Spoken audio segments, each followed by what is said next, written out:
Haya ni magunia 9 ambayo ndani yake kuna bangi ambayo iliweza kunaswa jana usiku. Street value yake ni 9 million. Obila ma Bungoma ondhiyo nyasore manengo ne romo siling milion 9 ka chije manoting'o nyasore go to ringo molal. Ten County ma Nairobi olando ni gichano mar iko ringre ji 240 mosebudhe kar kano ringre kendo pok oyanga nyuolagi. Koko matimore bwo nyatike gi Kanyarwanda marwani okwadware kaka jomadongo ma jodongo duto mane obedo ka gidhi kwer nyithindo makelo koko nikech midenyo. Jodak ma Nyatike County ma Migori oseo koko mosebedo ka neno e kind josiasa magikoni jaoge. Machiegni weche manyien makagi kacha nyinga Milton Ochieng. Serikal kaunti ma Nairobi chano mar iko ringre ji 240 mosebudhe kuonde kano ringre jomotho kendo nyaka sani pok oyangi ganyuolagi. Marien tok chiwo thuolo ne kaunti ma Nairobi dhi nyime gi chenro mar ik michano time Kariko Malang'ata. Ringrego sani itimonegi chenro mar bero kod apisas mag okwach kich matemo yango nonro margi kokalo e nyinyo mag DNA. Efi Nyakidi nigi ler mathoth. En chik manochiw tarik 15 dwe mar abich higani. Chik manochiw kod jang'ad bura Daniel Ole Keiwa mamiyo thuolo sirkand kaunti ma Nairobi iko ringre 240 mapok oyang wedegi. Ringrego gin mago mokane kar kano ringre mag Mbagathi, Mama Lucy kod Nairobi Funeral Home mong'ere ahinya kaka City Mortuary. Kuom ringre 240 go, 126 gin mokane kar kano ringre ma City Mortuary. Ringre ma osebede kar kano ringre no kin tarik 19 dwe mar achiel ko tarik 28 dwe mar 10 higa 2024. We identify the exact cause of death. We remove all the tests that we need, also for DNA identification. Okay. Then we dispose them off. We bury them. Let me say we bury them, not dispose. City Mortuary ni kod nyalo mana mar kano ringre 184. Kata kamano gisani kar kano ringre no ni kod ringre medical 500. But all these bodies are attacked. Oh, yes. Some have names, but still remain unclaimed. Some don't have names. So what we do, we have body X, tag number 4060. Then we retain the tag. We take the DNA for body X number 4060. So that goes to the record as tag this. This DNA belongs to this body. When we are burying, we bury in rows. There is a way it is done internationally. Yes. There is a layer we put, and then we put bodies. In a way you can know this body is in row 3, number 5. Yes, and we now put these bodies in individual body bags. So it's very easy. Even if it is 10 years, 20 years, you can still get that body. Kuom ringre 126, 20 osetiek timne gibero mar fwenyo nyinjo mag DNA, kendo chenro no igeno ni biro dhi nyime nyaka tiek ringre duto. Tend County ma Nairobi omedo jiwo anyuola mamanyo wedegi mondo mi ochope kuonde kano ringrego mafwenyo kaponono ginyalo bedo kanyo motelo ne iko ringrego. Efi Nyakidi, Ramogi TV, Nairobi. Moingo kilo 350 mag nyasore manengo ne romo siling milion 9 obila omako e gweng' ma Watoya e apaya maduong' ma Bungoma kadhi Mumias ka chije mane ni kod nyasore go to ringo molal. Jalup County Commissioner ma Bumula Hadid Abdalla olero ni pedho no ero no timo tieno ma piny norugodo nyoro go bila kanyakla gi jodak makono.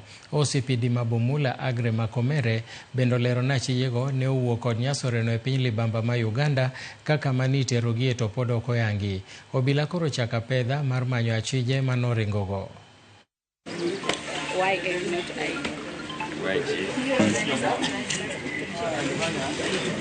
Haya ni magunia 9 ambayo ndani yake kuna bangi ambayo iliweza kunaswa jana usiku, masaa ya saa 4 usiku, na viongozi wetu ama members wetu wa community policing wakishirikiana na village elders, wakiwa tu katika round zao za kawaida za kuhakikisha usalama wa area ya Watoya katika Kabula division.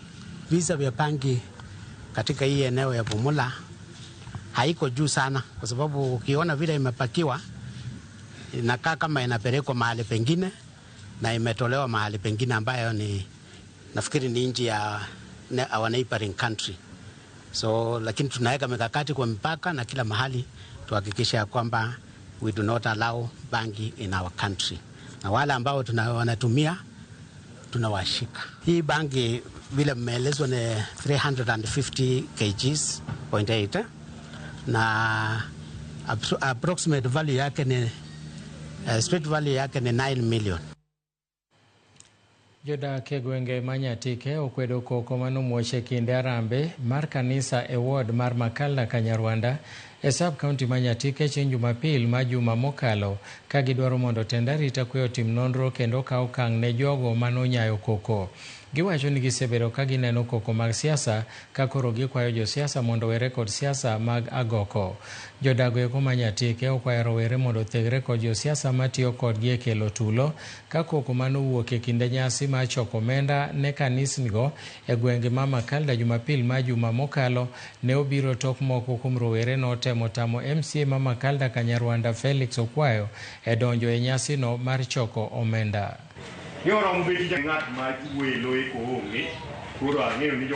Koko matimore Bwonyatike gi Kanyarwanda marwani okwadware kaka jomadongo ma jodongo duto mane obedo ka gidhi kwer nyithindo makelo koko nikech midenyo onge tich magiyudo magitiyo gi chiemogo koro komigi siling moro 300 to gidhi goji nikech lwenyi tugo nyaka kanisa ma ji leme kendo wajoma lemo nyithindwa makelo koko wadwaro ni mondo serikal okawane hatua mar nyithindogo. Gik makoro we are witnessing nyisowa ni kama wachomeni wachomo kama rache mapok odwaro yudi.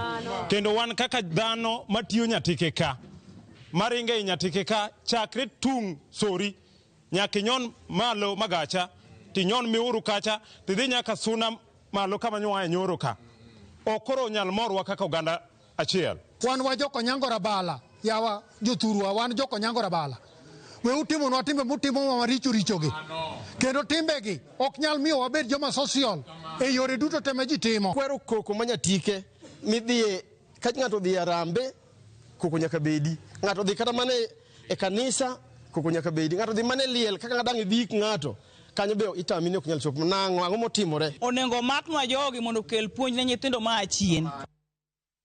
Moko kuom mine e kaunti ma Mombasa koro dwani mine wetegi mondo ket thenge pogruok mag siasa kendo gibi kanyakla ma timo ohala. Gikoni en midhiero ni kata bang' jalup jatend piny Kithure Kindiki timo limbe Mombasa kendo golo omenda mageto siro riwruoge mag mine matimo ohala, moko kuomgi otamore kawo omendago nikech pogruok mar siasa. Gikoni winjruok mane obedo e kind jatend piny William Ruto kod ogai mar ODM Raila Odinga owinjo sir kod jokanyo mag ODM duto.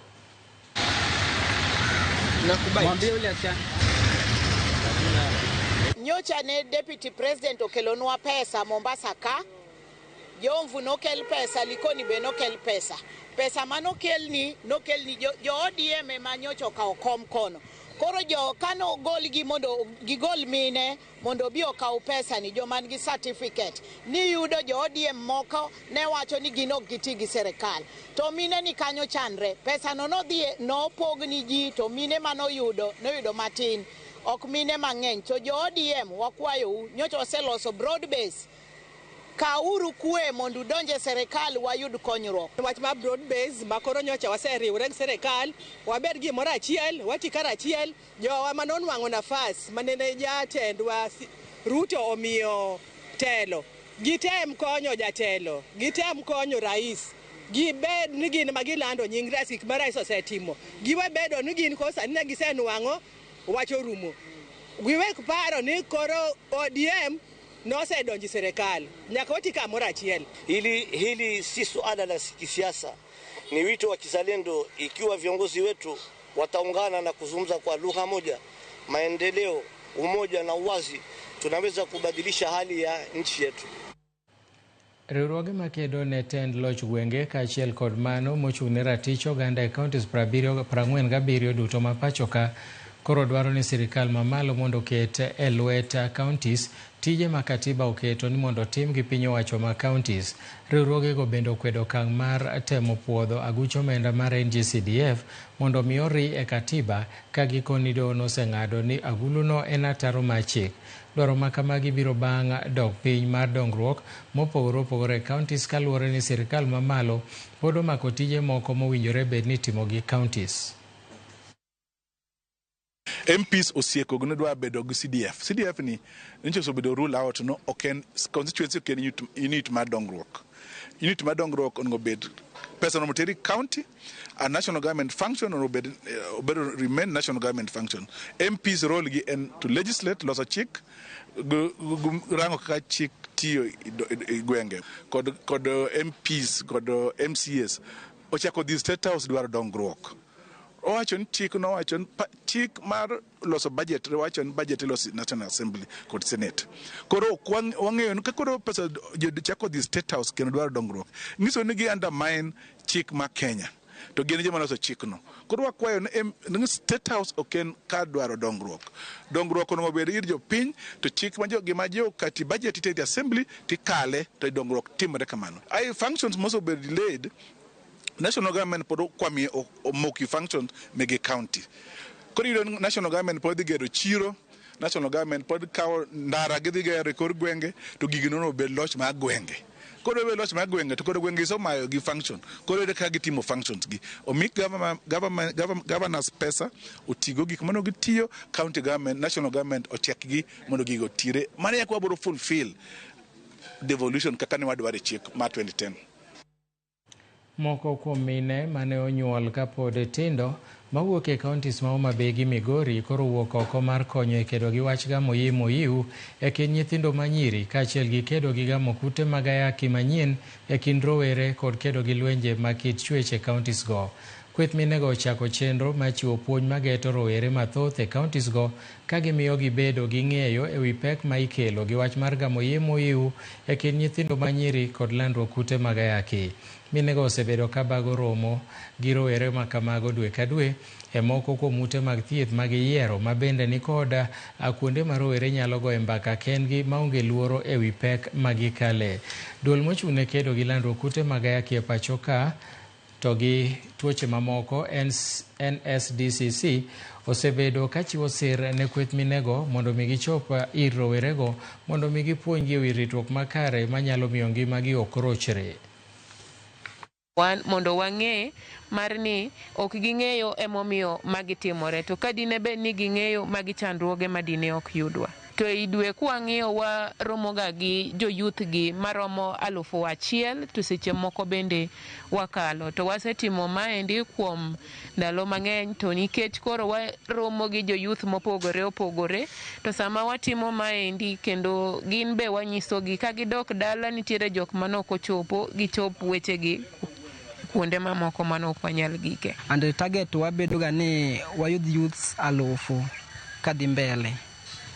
To mano e kaka wasebedo kwa timo weche mag kelo youths kanyakla mondo gibed gi ng'eyo e weche mag ngima. Ka en nyako to bed nyako ma koa piny to she's informed. Wagoero kamano ahinya nikech koro jomatindo biro yudo kuma gibire ka giwuoye nikech jomatindo dwaro ga kuma jomatindo wetegi giwacho wechegi moloyo ka gibiro to giyudo ng'ama duong' negi kan ema receive gi. Gibiro konyogi seche ma giromo ka koro giwacho wechegi ka gitimo table banking. Kombe gi bende pod biro konyogi ka gi to miyo gi pesa moro biro konyogi mondo gibed kod pesa ginyalo rito godo nyithindo kech nyithindwa gi nyithindo gi onge gi wuonegi moyangore ni makoro father koro gin kaka single parents koro nyaka gikaw jukumu duto te.